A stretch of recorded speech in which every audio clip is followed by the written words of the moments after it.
Folks, this is Tom Opre, your host to the podcast where we ask the tough questions regarding man's impact on the world's wildlife. Raw and unfiltered, we strive to help you fully understand the real issues at hand. Our goal, ensuring the world's wildlife and wildlife habitat exists forever. Stay tuned for another edition of Shepherds of the Wild.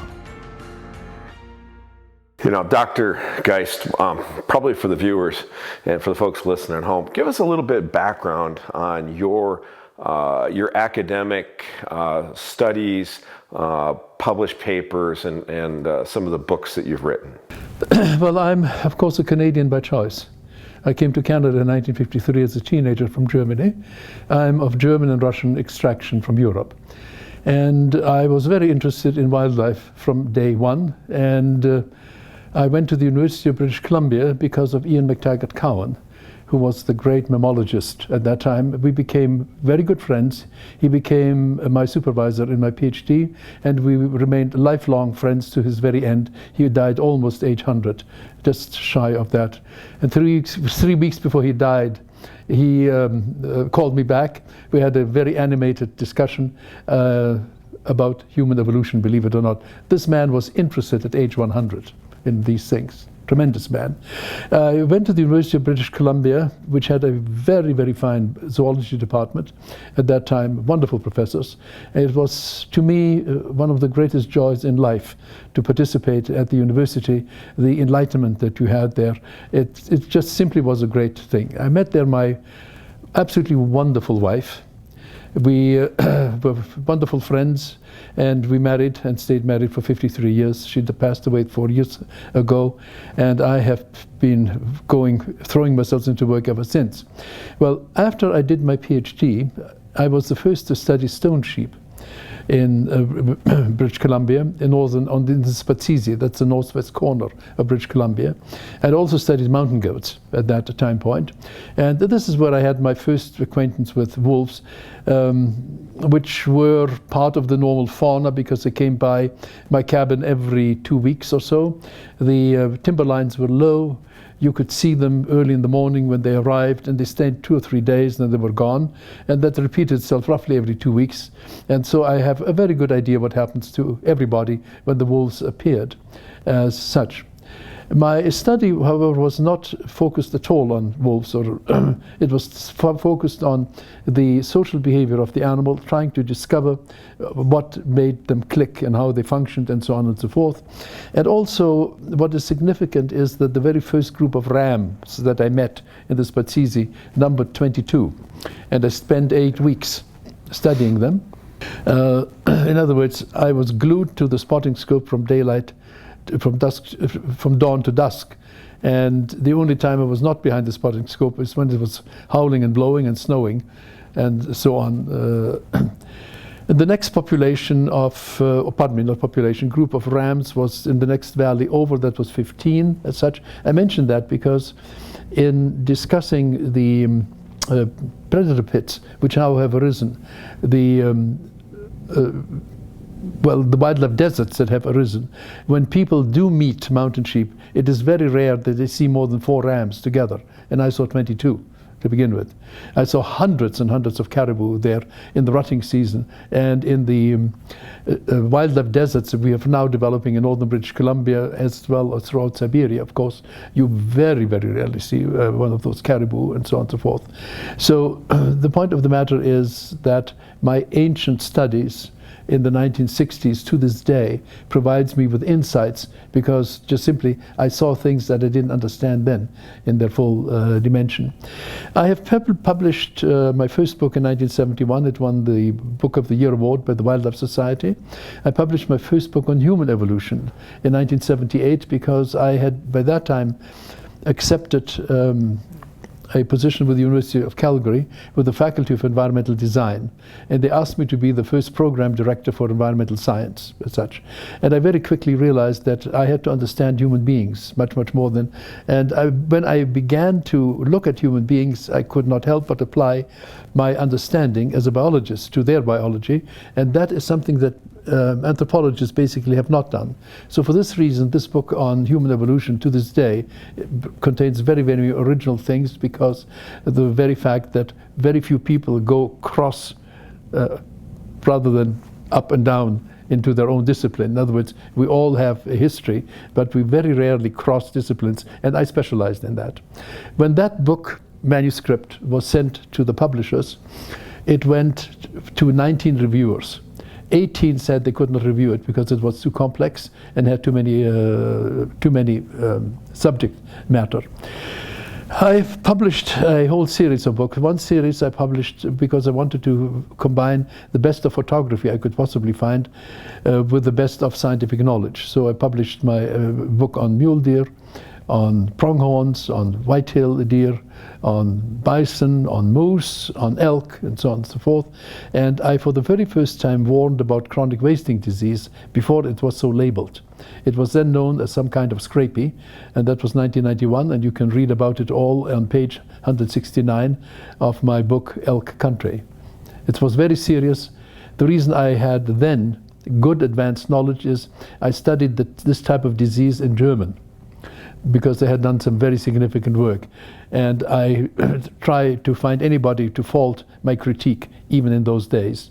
I wrote another critique in a book on North American wildlife policy together with my dear friend Ian McTaggart-Cowan. There I provided the first review of chronic wasting disease, as well as the first review of the tuberculosis crisis that struck. And I argued very strongly against having wildlife as such in private hands, because it generates problems, and nothing illustrates that better than chronic wasting disease. We are in a terrible, terrible situation today, which I will not discuss at this point.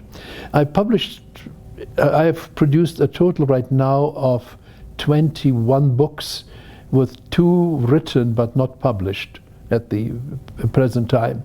I retired in 1995, so I'm retired now 24 years.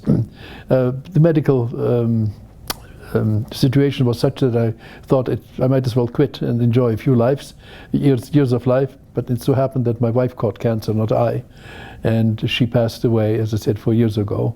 And this was I've been a very, very, very fortunate individual. I've lived a charmed life, I cannot tell you that. So if I go, don't cry for me. Yeah, you've covered a lot of subjects here on your background. We're working on a lot of different projects on different subspecies of deer and different elk, a lot of other ungulates around the world, and other non-game species too. But probably right now, could you tell me a little bit about sustainabilization in mule deer? Every fall I managed to get several weeks off, and I studied the same population in Waterton National Park. That's about 50 bucks that I knew personally at that time, and I studied them. I didn't write a book about them. I only wrote one major paper of them, which was published by Walmore in one of the monographs of the Wildlife Management Institute. They published that. One of the outstanding features of that study was I saw shirkers and observed 3 bucks that were absolute shirkers. That means they didn't breed. They shirked their responsibility for breeding.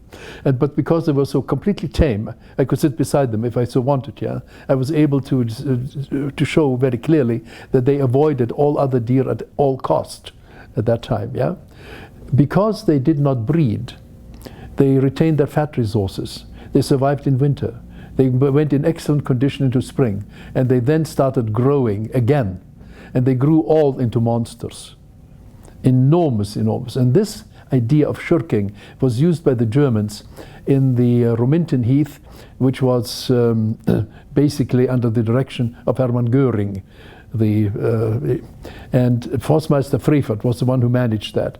And he artificially introduced shirking there, and it increased the antler size of deer enormously. And he did it by changing the sex ratio, so that there were now 1.8 males for every female, and that generated such a rutting pressure that males under 6 years quit rutting. Only the older males did, and the males under 6 years just simply fed, rested. They didn't show any rutting behavior, and of course they retained fat, and they grew into monsters with monstrous antlers. And so Hermann Göring shot the largest, biggest trophy red deer in 300 years in Europe. It's found in München in the hunting museum at the present time. I mean, here in North America, the mule deer and elk are iconic animals.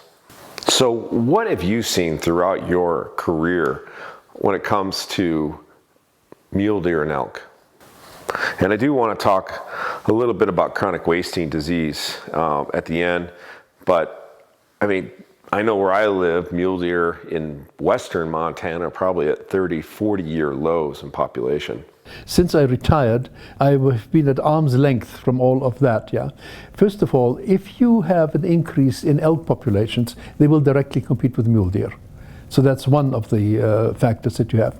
The one that we really worked on with this, Dr. Susan Lingle, who was an outstanding student, is the following. If you have severe hunting pressure on mule deer, and you reduce the number of large bucks, there will be whitetail bucks coming into the country, which will begin breeding mule deer does. The hybrids of these are not viable in the long term. They're beautifully viable in captivity. They grow into big deer. They produce a lot of milk when they're bred and so on, big fawns. But in the wilds, they do not, because they have a totally mixed up anti-predator escape system. And I'll give you an example. One of the experiments that Dr. Lingle performed was the following. We had made up a runway. The runway contained obstacles. Yeah? When a whitetail came running at these obstacles, they very elegantly swooped over the obstacle and pulled in their legs. Yeah? And they've just barely cleared it very efficiently and kept on running. The mule deer came and stotted, and in the stotting they went over top of the obstacle and let their feet hang down, yeah, and then landed, and they made 3 jumps, and then they went right over the 8-foot fence. They were so efficient in jumping. When the hybrid arrived, he took the trajectory of the whitetail, but the foot hanging of the mule deer, and he always fell on his nose. That gives you one example, yeah? He couldn't do it. Another example is, as long as the hybrid lives with mother, he follows mother. The moment they are freed from mother on their own, they mix up their things completely.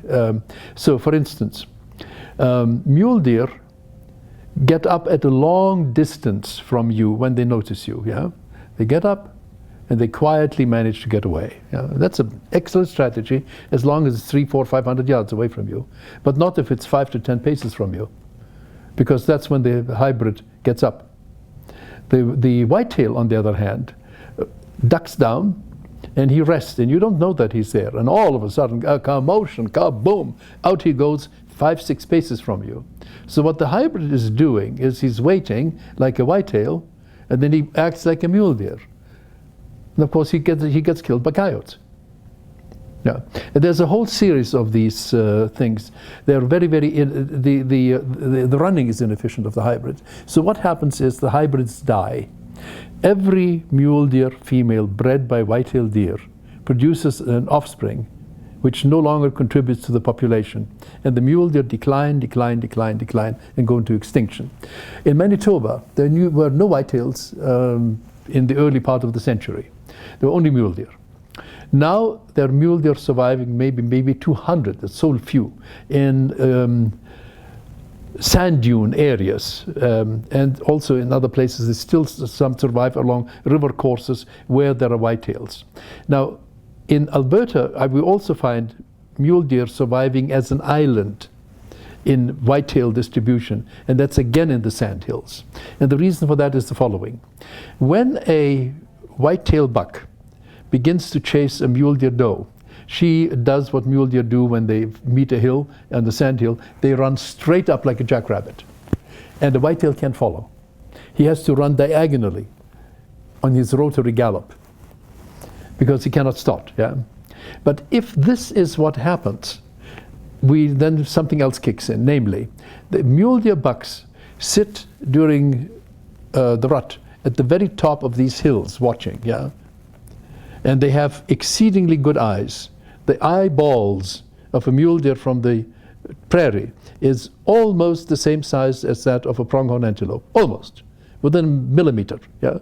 And they do sit and watch other deer half a mile away. I know, because I've sat with them and watched at the same time, yeah? So the moment the female pops over the hill, a big buck will notice her, run over, breed her, and the whitetail has no chance. Because the mule deer male is hopelessly dominant over whitetails, hopelessly dominant, yeah? So if you have no hunting, you will have mule deer and whitetail coexisting beautifully.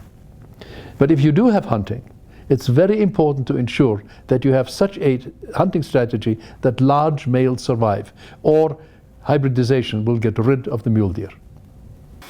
Predation. Oh yeah. Yeah. That's one of the issues that I've seen over the last 10 or 20 years with the return of the wolf in the Rocky Mountain West.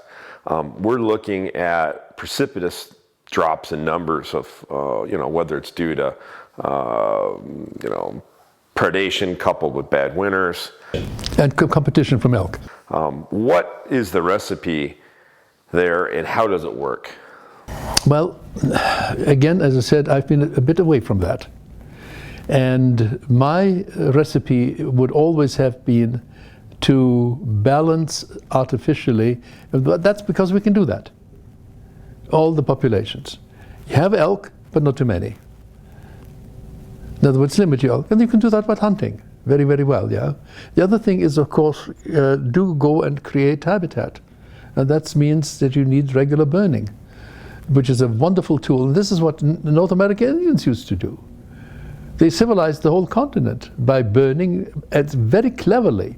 They created by the time Columbus came to this continent, they had civilized the continent in the sense that all the plant communities were subservient to human needs. So burning is nothing bad. You can use it very intelligently in wildlife management, and that's what I would be using. The other thing that I would be suggesting is that when you have whitetails and mule deer meeting, hunt the whitetail hard. I live in a state where they have one deer tag, and they use it to manage 2 different species of deer. What are your thoughts on that? Be a bit more specific. Well, let me put it this way. You have right now a real problem. And the Boone and Crockett Club may not be very happy about it, but it's their own data. They see now a decrease in the Boone and Crockett Club scores of whitetails. And it's going down, down, down, down, everywhere. The exception is a group of ranches in southern Texas where the score is going up, up, up, up, up. Now, the reason the score is rising there is because they are not killing the large males, which propagate large body size and antler size, yeah? And this problem is an ancient one in Europe. And they solved it a long, long time ago. There's nothing new about it, yeah? What they instituted was a graded system of permits for hunting, yeah? So the system that they had for red deer was they had class 1 stags, which are the large, beautiful, big trophy stags, and a class 2. The class 2 are the future stags, which will grow into big stags yet. Then they divided class 1 and 2 into A and B. When you are hunting, the expectation is that you will leave class 1A, those are the real trophy ones, alone. Those are the breeders. Those you don't touch. You kill class 1B. And the same thing happens with the A class. If you have a stag that has beautiful potential for the future and is still small, you leave him alone. You kill class B stags. That may be a little bit too much to ask for in North America, but one thing that we could always do is the following. If you buy a license, you can only shoot a fork horn, that's it, or a spike. Yeah. That's if then you get into a competition with how do you call it again when you gamble? Permit, yeah, on the permit basis, so that you have a small number of trophy bucks to take out. You know, another thing could be, and I've been very, very unpopular when I've mentioned that. you will only allow somebody to hunt a trophy buck if they hand you in 10 jaws of fawns,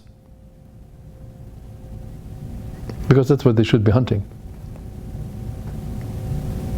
Yeah, we should be moving towards selective hunting. The idea that anybody can go out and blast the biggest buck that he's seen is a bit outdated, unfortunately. Yeah, but we can do better. But at the same time, we have greater problems than that in front of us. We have, first of all, to make sure that we have any deer and ungulates to hunt. Because when you do have what is happening right now, the dispersal of wolves into public land, your ungulate populations decline, and some of the examples are very startling. Like Yellowstone, with the northern herd of 19,500 decreased to 4,000, but the 4,000 were on private land, on ranch lands outside the park, because that is where they could survive. And also they were in hamlets, in little towns and cities all around, which previously didn't happen. And the moose in Yellowstone went extinct. I rode at the southern border of Yellowstone and into the park itself for 1 week in 2006. And we rode from daylight, from dawn to dusk, on horseback. We were almost never out of sight of absolutely superb moose habitat. This was September. That was the rutting season. That's when bulls move. We saw not a single moose. We saw not a single track. We saw not a single feeding site. If I ride a whole week in that, nobody tells me the moose are existing here. They're gone. What happened in Alberta in the similar circumstances is we had a decline of of elk in Banff National Park from about 2,500, and this was studied by the Canadian Wildlife Service while I was doing my own studies there in mountain sheep in the 1960s. And the wolves came in the 1970s, and after the wolves came through, we only had about 300 elk left. That was studied, and it was very difficult to count them because most of the time they were hiding and they were silent. They no longer bugled. Yeah. So that is what you get. So right now, the wolves, of course, spread not only out to the park but into the forestry reserve outside the park, and the forestry reserve emptied itself of elk onto private land, and moose went literally 100 miles out into the prairie and were found in little coulees wherever there were some bushes. Yeah, that never happened while I was there as a professor up to 1995. That is a phenomenon that has happened since. This is what moose do when they try to escape being eaten. Yeah? And the national parks for many decades know that most of the animals are sitting right in the cities, in Banff and in Jasper. Yeah? When the calving season comes, they try to calve behind houses and so on and so forth.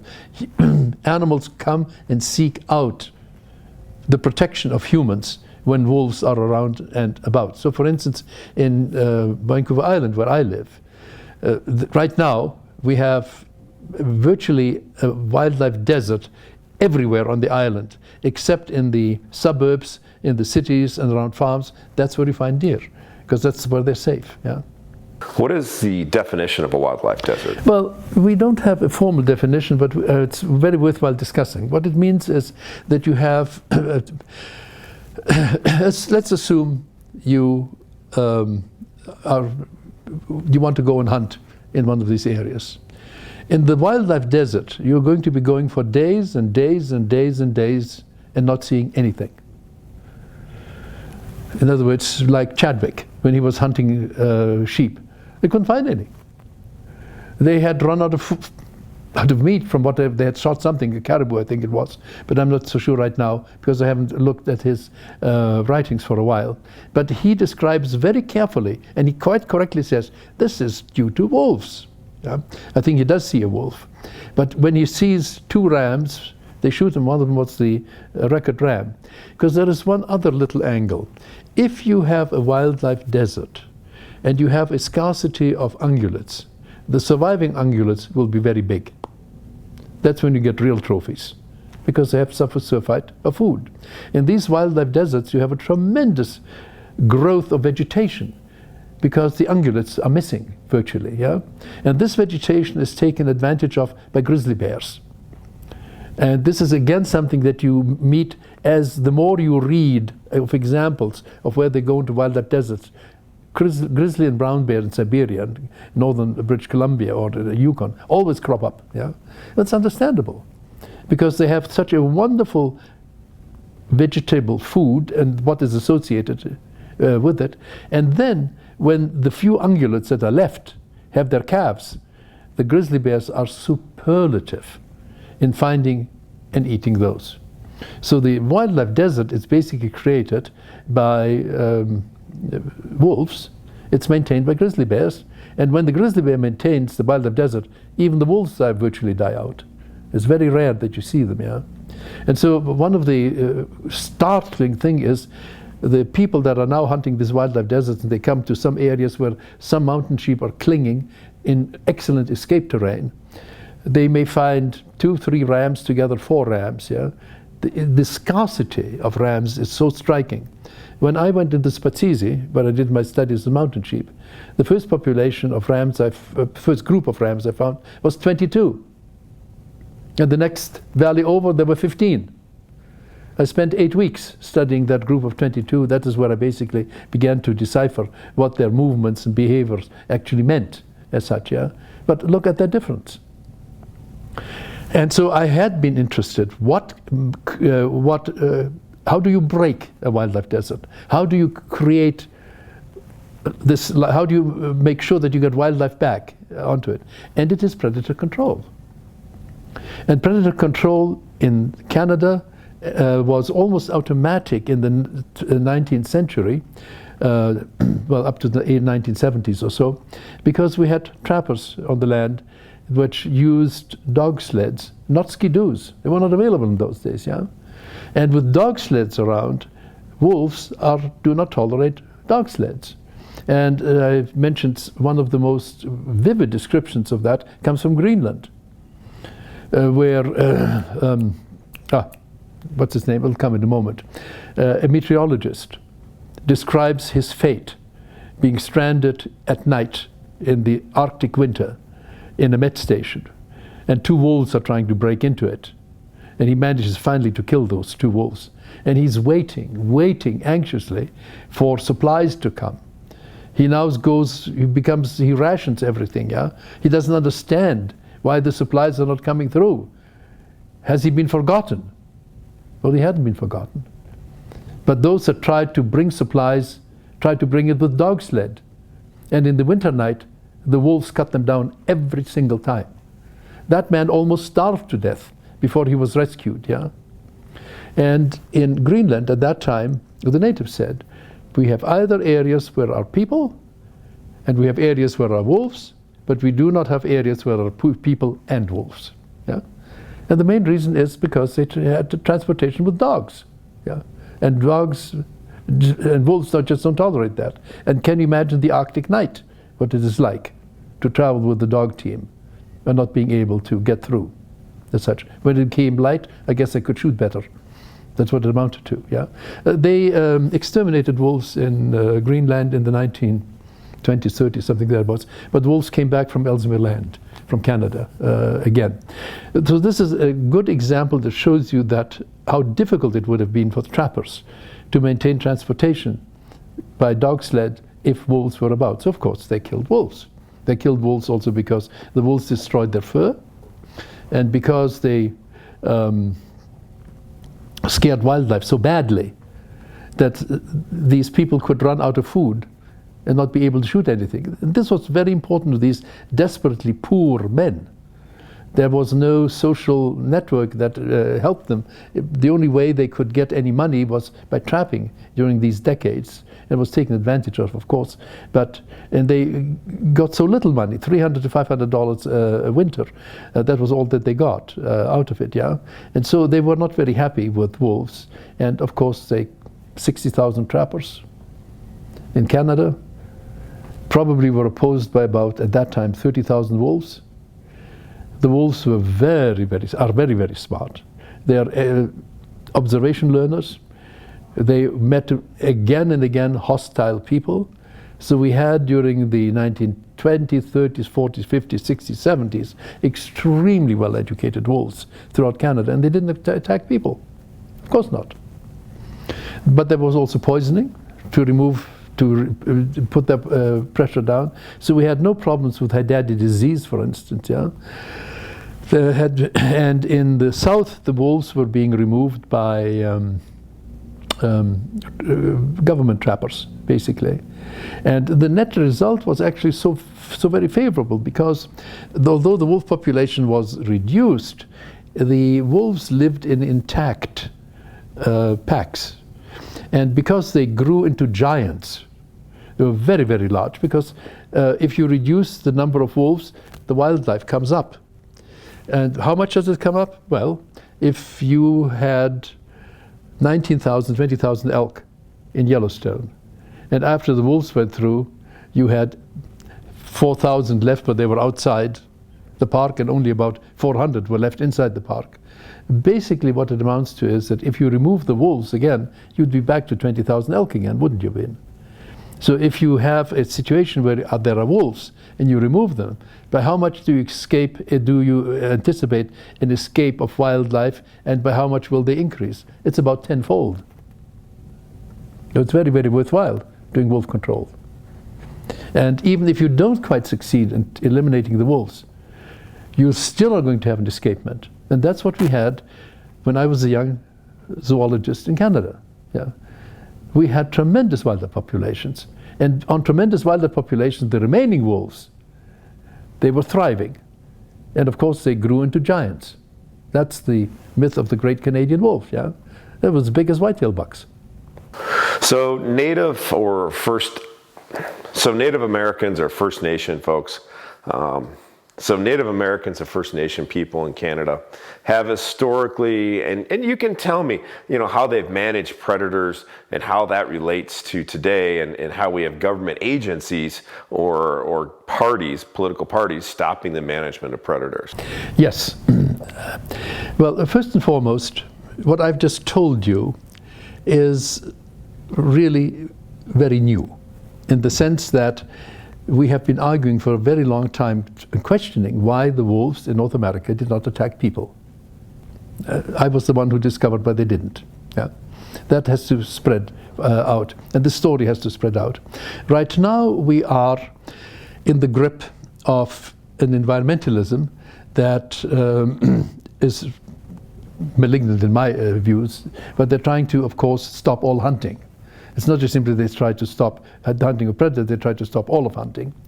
And I have, of course, the opportunity occasionally to speak confidentially with government ministers. Now, the North American model assumes that our decisions are based on a good understanding of the animals, in the sense of being good scientific data, facts. We are trying to work on that basis. That never works in the cabinet politically. And what I'm being told was the following: yeah, I know. Our biologists are producing good work, but when it comes to cabinet, we don't follow that. We follow the notions of the animal rightists and environmentalists. The reason is very simple. Our cabinet ministers depend on re-election, on those voices. And they're simply afraid to follow the North American model. That's the problem in British Columbia right now. Yeah. There are very good people in government which know what I'm talking about from personal experience. They've been trappers themselves, yeah. They know that. They know that the errors that are now being committed in this. But we are against a pseudo-religious mentality that thinks that protecting animals will be their salvation. No, it's not.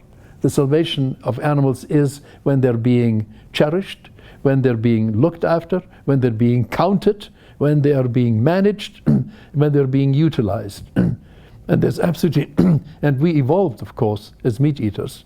Like it or not, we have physiological systems in us that depend, or that evolved because of meat and nothing else. To give you a little example, elastin.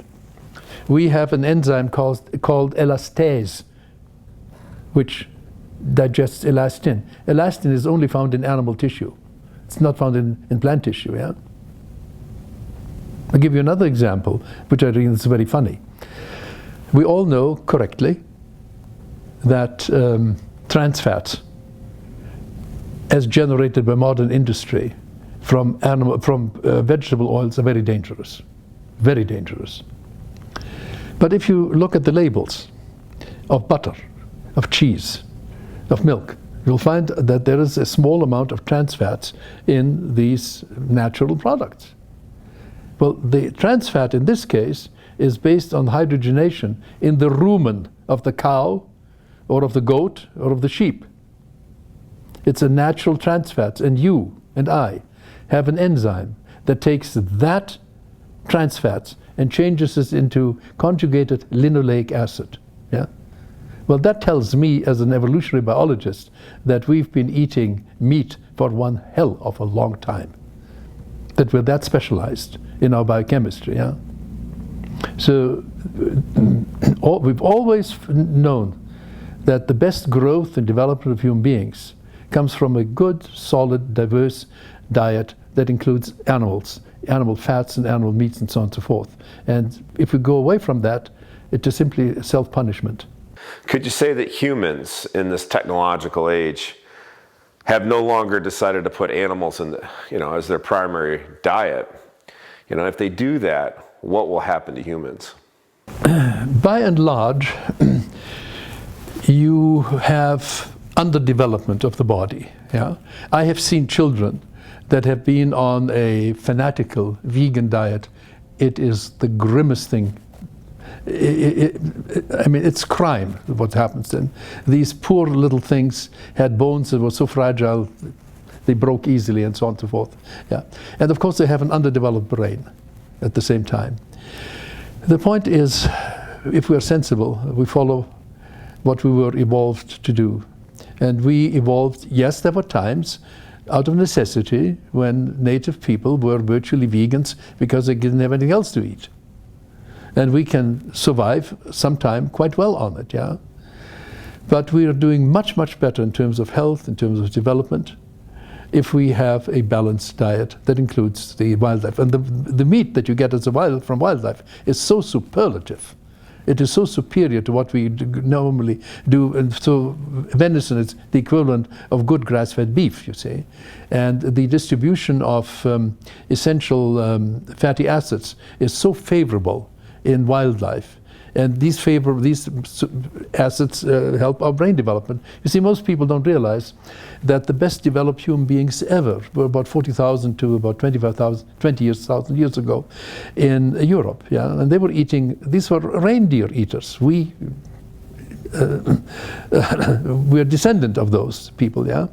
And during these reindeer eating phase, they were in a luxury diet. And the body development was so superlative that it has never been matched in modern times. And as a measure of that superlative development is their brain size. The brain size of our ancestors eating the wild meat of Northern Europe was 1,500 cubic centimeters. That's 200 cubic centimeters bigger than our brain is today. This is embarrassing, I know.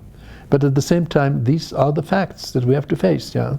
Human beings thrive on good marine source diet, seafood diet, wildlife diet, and so on and so forth. The most important thing is not just simply the animal or the plant matter, but diversity is a very important aspect of this. I taught how to maximize health for 27 years to graduate students whose average age was 27, by the way. Give me a description or a definition of the North American conservation model. The North American wildlife conservation model arose, I wrote it, because I was challenged. We had a crisis on hand. We still have it. The crisis is the private ownership of deer and elk.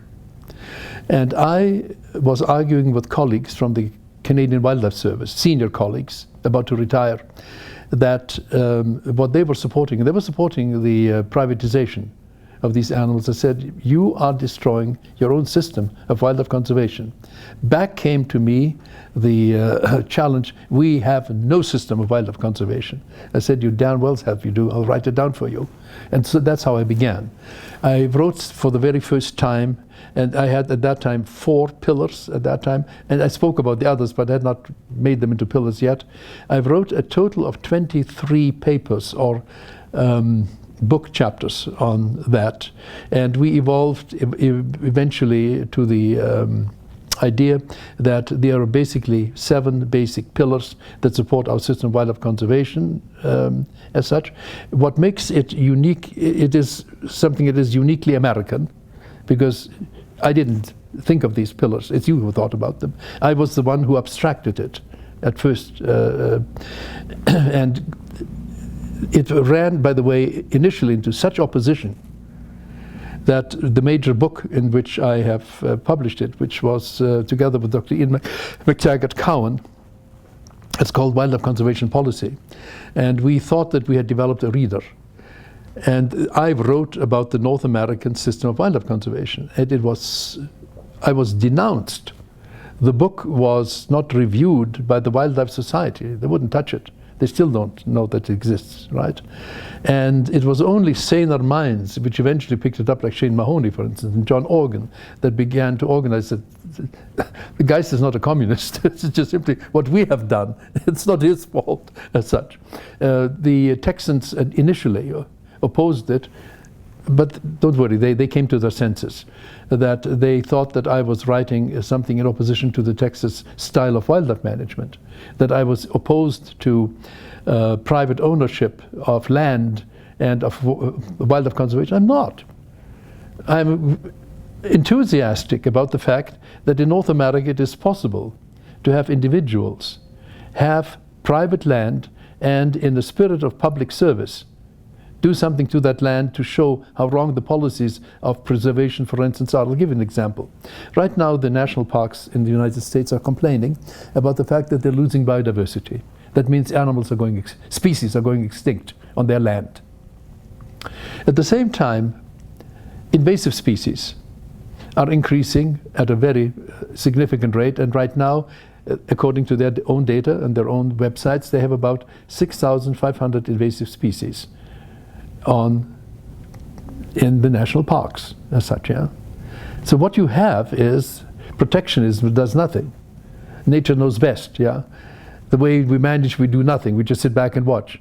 What you really have is a degeneration of the landscape by virtue of the loss of endemics and the increase in foreign species that don't belong there, yeah.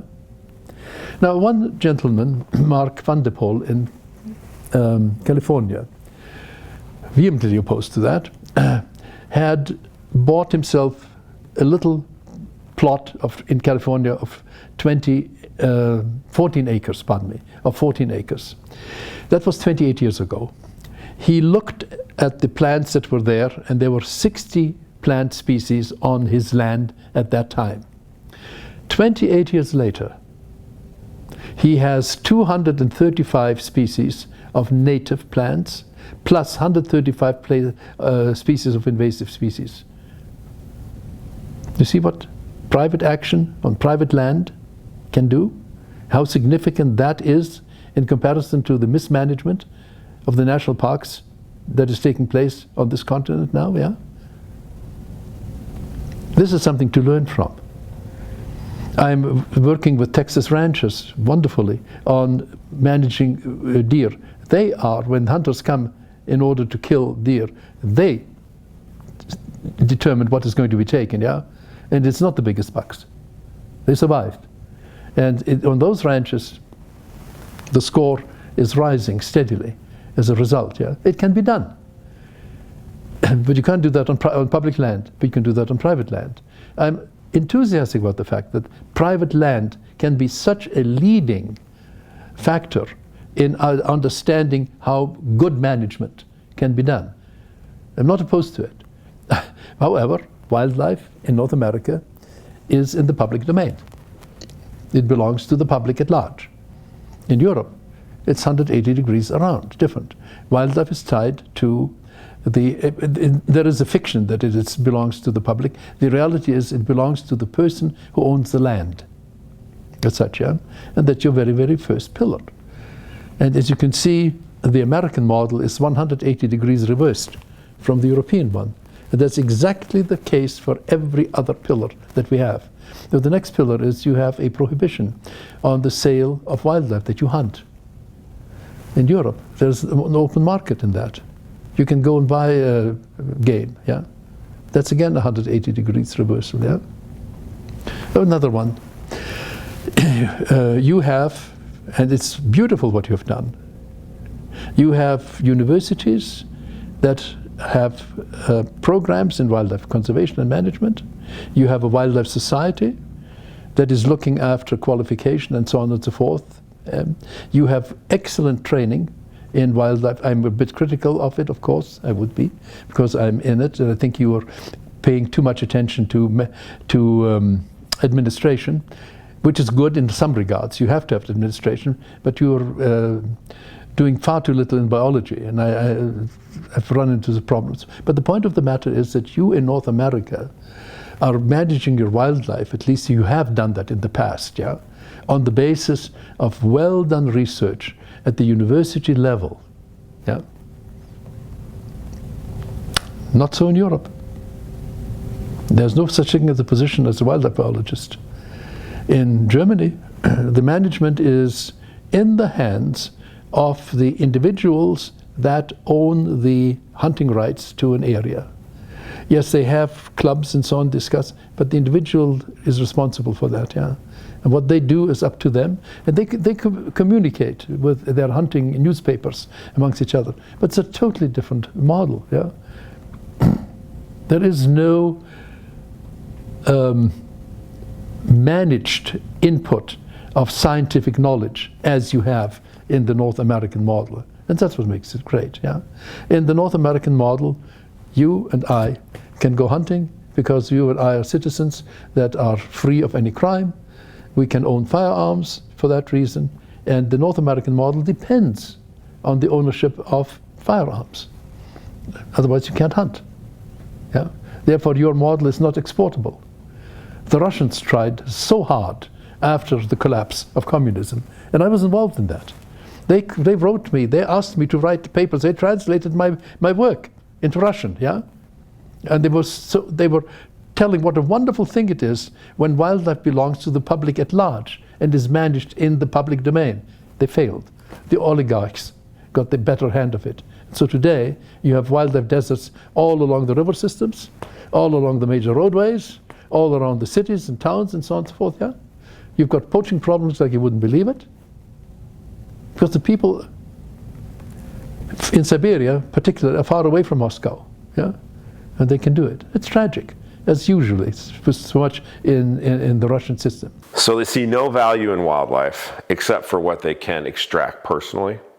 Well, they see wildlife, but it is something that they try to enrich themselves, or they have a system in which individuals control the land and enrich themselves, not the state. Yeah. Nominally, this wildlife belongs to the state. They always have that, but it's meaningless in terms of the next step. What do you do? Yeah. So the North American conservation model has problems with the mismanagement of predators, or maybe the lack of management of predators. We've got the grizzly bear here. Let's talk about the grizzly bear. We know that there is no management per se, as far as utilizing sustainable utilization. It seems to be politicized what management's going on. What will happen to grizzly bears and all the other animals in the ecosystem? You will have collapse of the ecosystem. You see, that's what you're working towards right now. The collapse of the ecosystem is produced by oversupply of predators, which outgrow themselves literally. That's wolves and grizzly bears. And grizzly bears, as I indicated to you, will do fairly well if and when much of your wildlife disappears, because they will still have available the vegetation, which wolves cannot eat. You see, so they will do fine, and particularly if you do what you have done in British Columbia right now and completely shut down hunting for grizzly bears, you will have, for instance, females searching out human company with their babies because they are afraid of large boars. And the more large boars you have, the more likely it is that grizzly females will come into villages, towns, to protect their little children, basically. Yeah? They're not dumb. In Alaska, where you have, I'm quite sure you've seen the films where fishermen are fishing on the shores and the bears and so on and so forth. A friend of mine who has been studying this for decades finds that in very good fishing areas, yeah, the female grizzlies search out people to leave their cubs, then they go fishing, because the cubs are safe from boars.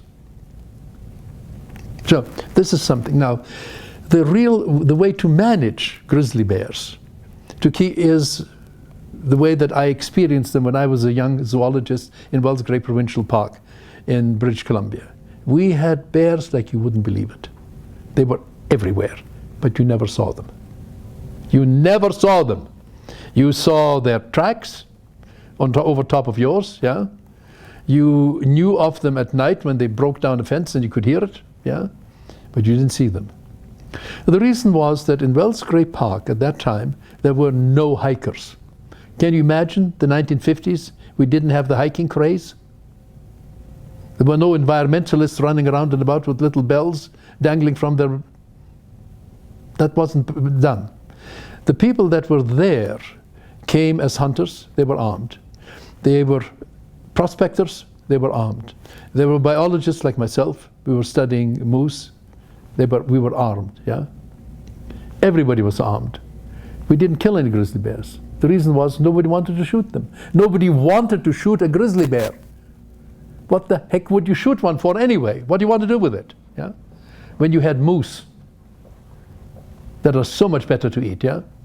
Or a black bear that has even a finer skin, a hide, than a grizzly bear, yeah?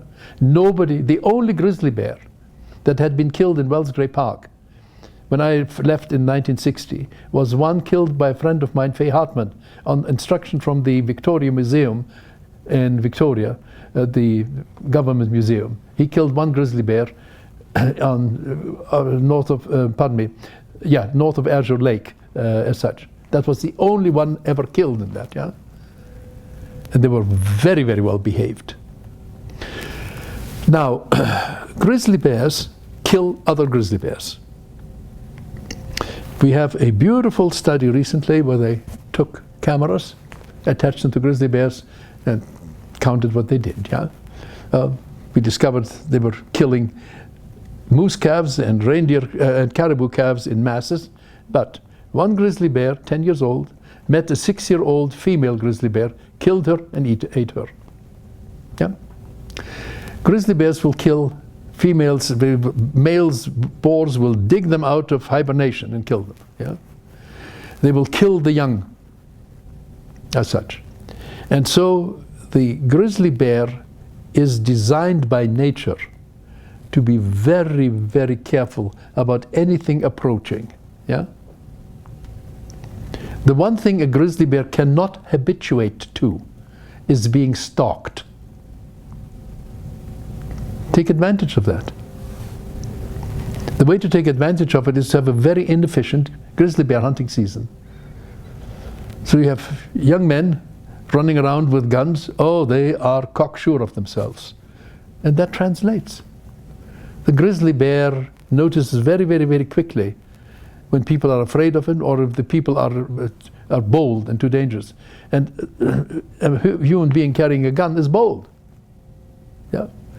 And if you do that, if you have inefficient hunting with young men roaming around about, killing once in a while a bear, yeah, you will have what I call the freedom of the woods. You can go and have a picnic anywhere you want to. You can have, you can go in the campgrounds without fear of anything interfering with you. because the predators are very, very shy of human beings. And I experienced that when I was a young zoologist in the past. It worked. The only problems we ever had with grizzly bears was in Banff National Park. I was charged and treed by a grizzly bear in National Park. One of my students sat quite a long time in a tree, charged by a grizzly bear. We put out igloos to observe in wintertime when it's very, very cold, mountain sheep. Grizzly bear came and ripped them to pieces. Yeah? We never had the slightest problem in areas where grizzly bears were hunted. Now, I have been attacked by wolves twice. I've been attacked by grizzly bears. I've been attacked by black bears twice. I've been attacked by coyotes at one point. That is something that you expect to happen in the lifetime of a zoologist that works outside with animals as such, yeah? So my suggestion when it comes to carnivore management is, well, you see, if I had my druthers in the national park, I would not allow anybody to go on the trail into the mountains unless they carried a gun. First of all, nothing would get killed because the grizzly bears would be out of the way. But they're not out of the way. And so the greatest, the number 1 and 2 killing spot for grizzly bears, and that's recorded in the official reviewed wildlife literature.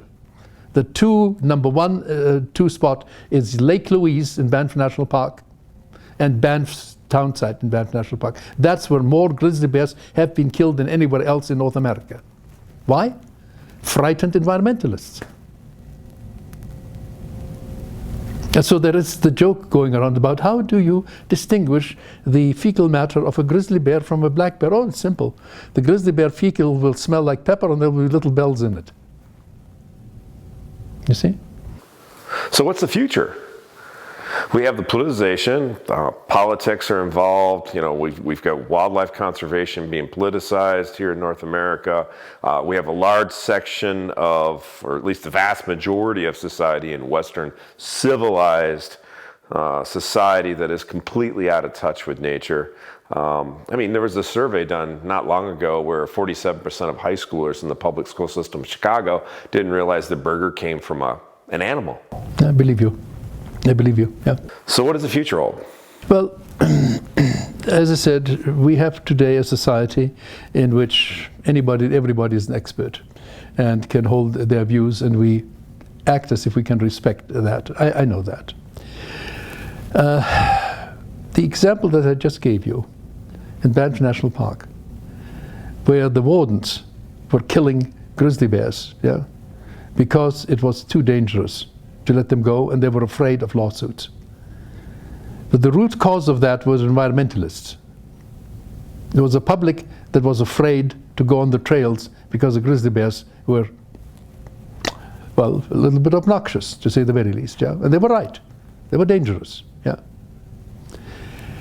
Now, if it were Europe, I would say that the wolf situation is going to evaporate as soon as urbanites walking their dogs in the lovely forests around it return with an empty collar, the wolf having eaten their dog.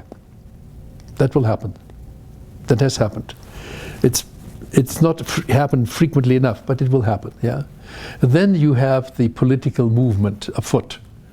And there is already a good amount of writing that points in that direction. So as the wolves in Europe will increase, you're going to get into that situation, and invariably a child will get killed, and then the reversal of policies sets in. Well, it's very hard to say what will happen in North America along that line, in part because America has been very much a leader in opinions.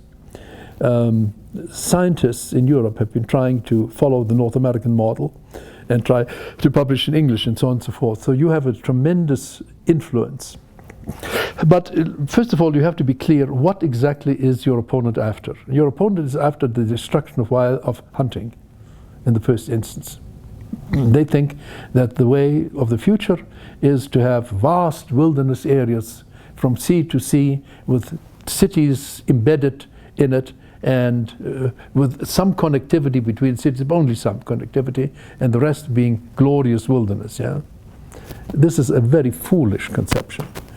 They will also argue that ignorantly, that we should get back, bring back America to the state when it was like when Columbus came.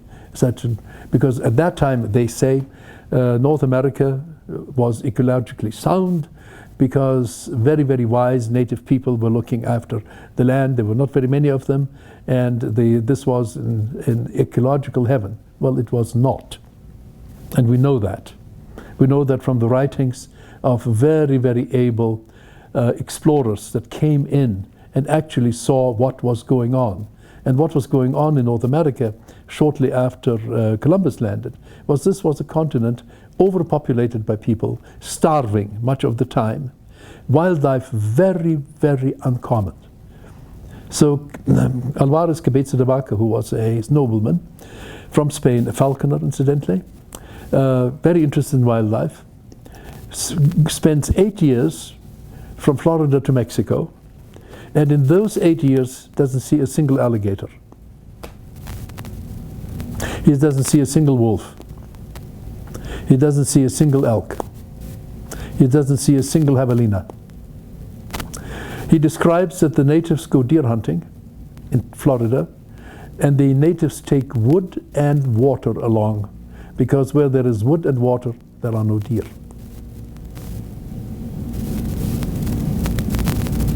The whole landscape at that time was civilized by natives skillfully burning all of the landscape in such a fashion that the plant communities were serving human needs, human food. The eastern hardwood forest is not nature. The eastern hardwood forest is a man-created nut garden. Yeah? And so Cabeza de Vaca, who does not understand burning, by the way, who complains that wherever he goes the natives are burning. And he thinks that they're trying to burn so to get some snakes that come out of the fire to eat, yeah, or some lizards. Because the natives are so hungry at times, they don't mind picking up insects and eating them along the way. Yeah? They're mainly vegans because out of necessity.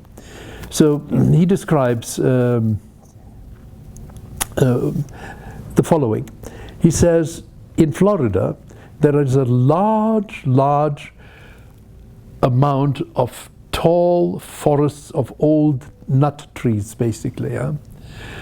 And these nut trees, and this is the important part, are usually scarred by lightning. So why are there no forest fires? You see? The natives controlled the fuel. Lightning could strike these giants, they wouldn't burn. The landscape wouldn't burn, yeah? And then he describes what all these species were. And they are what the Europeans at the same time called mother trees. The mother trees were producing mast. And in Europe, this mast was used to feed pigs and so on, yeah? But in North America, it was the same. There was the butternut and the hickory and, oh God, what species after species. And the Spaniards were aware of that and described that, yeah? But he didn't clue in that these magnificent meadows that he saw throughout, that he thought would be so wonderful for raising cattle, were artificial meadows created by humans, basically to hold some wildlife or some food. For instance, also, if you have a severe reduction in wolves, you have an automatic increase in the so-called mesopredators. That's the little guys. That's the mink, that's the skunk, that's the weasels, that's the otter, that's the raccoon, so on, and foxes and coyotes and so on. When you have a severe reduction in wolves, these things come up and they hit very hard the waterfowl brooding areas and the spawning fish areas. Yeah, when you have mesopredators everywhere, there's no fish to eat, no waterfowl to eat, and this is what Cabeza de Vaca finds. You are astonished that, yes, there are a few ducks around, but he doesn't see any snapping turtles. The people are not eating freshwater fish. The only time they're eating fish is on the seacoast. Yeah? This is a direct ecological consequence of the Native Americans removing the wolf, in Florida in this case, yeah? So Native Americans, you asked me about it. Some liked the wolf because as long as the wolf was present, the mesopredators were not. And therefore fishing and harvesting waterfowl was good, was excellent. It produced food, yeah. So from that perspective, the wolf was useful. Others hated them, of course, and got rid of them. So let's go back to Lewis and Clark and coming here, and prior to Lewis and Clark, there's this description we hear of vast, tens of millions of bison stretching from Ohio River Valley to the Rocky Mountains, millions of elk, and 3.5 million bighorn sheep, deer in all the plains.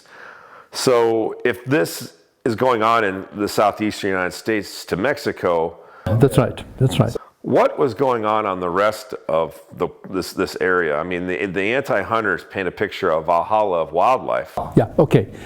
Before European settlement. But what you're saying is not true. Correct, it's false. And the reason it's false is the following.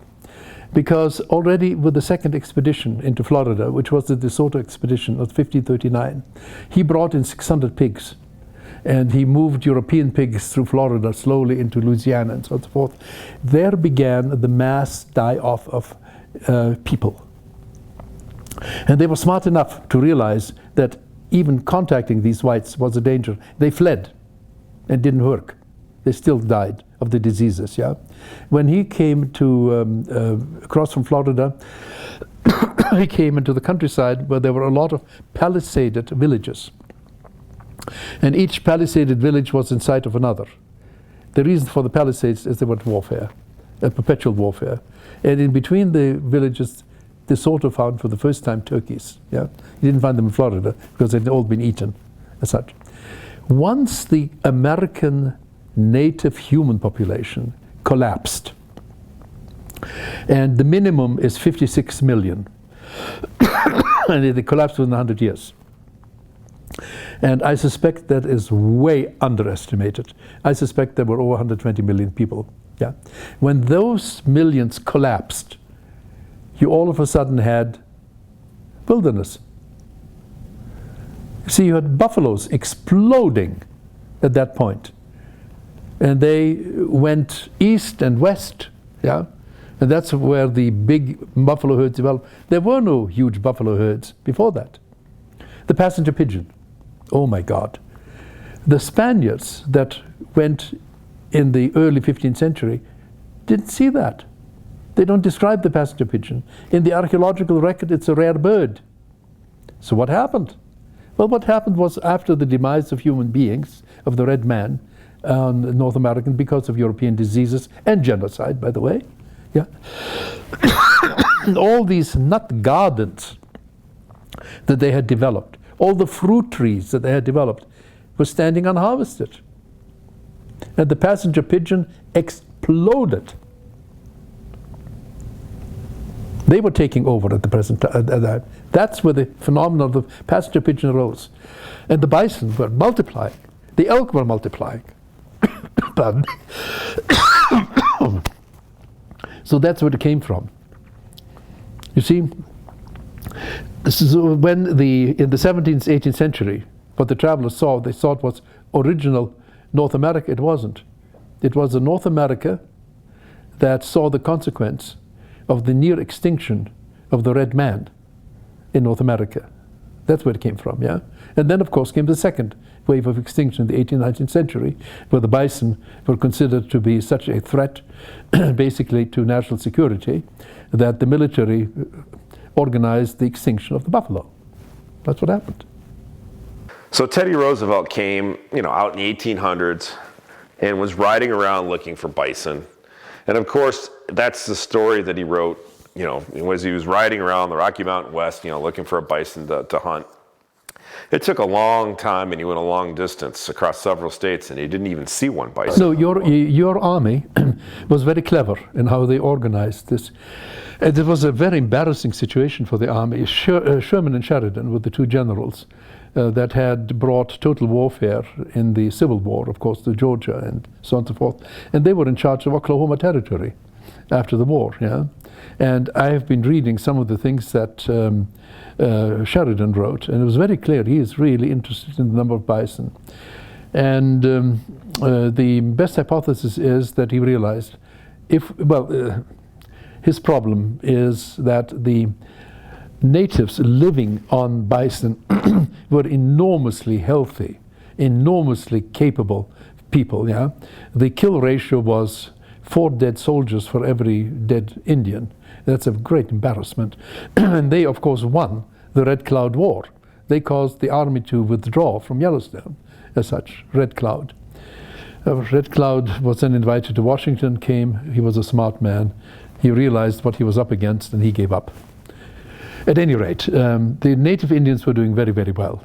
And the way to destroy them was to destroy the buffalo and then put them onto reservations and to maintain them there. And that was their fate. On a side note, it's interesting. My wife's mother's maiden name is Sheridan. But by the way, Sheridan then... He's a great uncle yes. to my wife. Interesting. And by the way, Sheridan turned around and he promoted wildlife after that.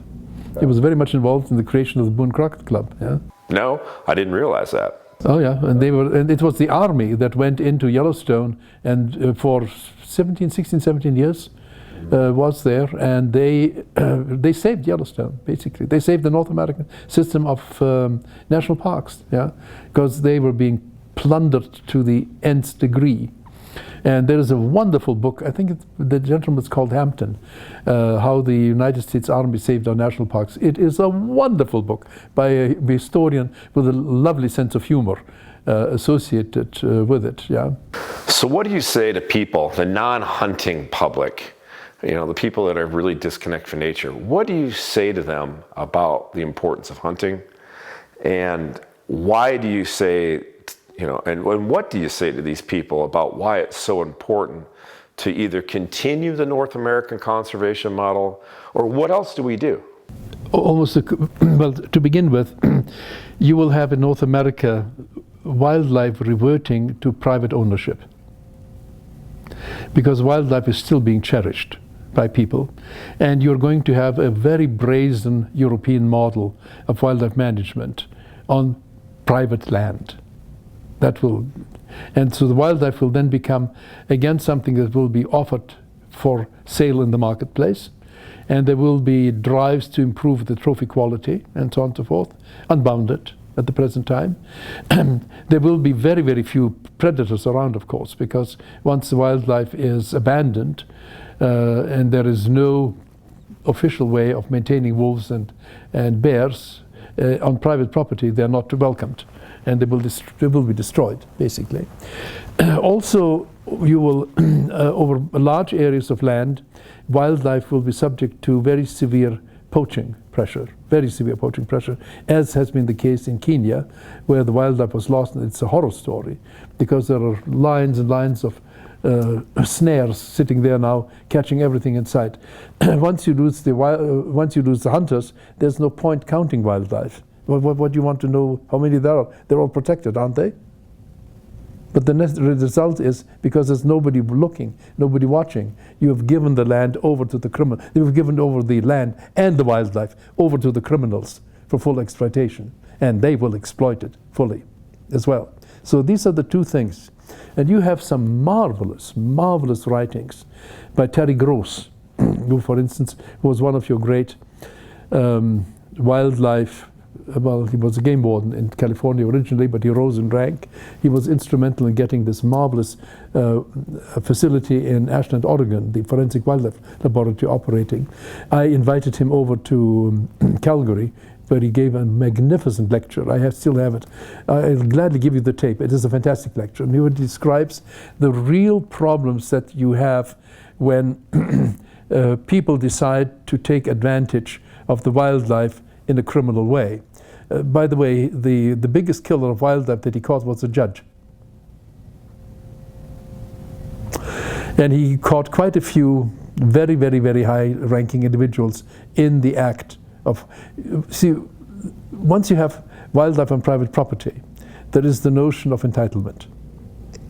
And there is excess killing taking place. And that used to be the case. He describes that in clinical detail.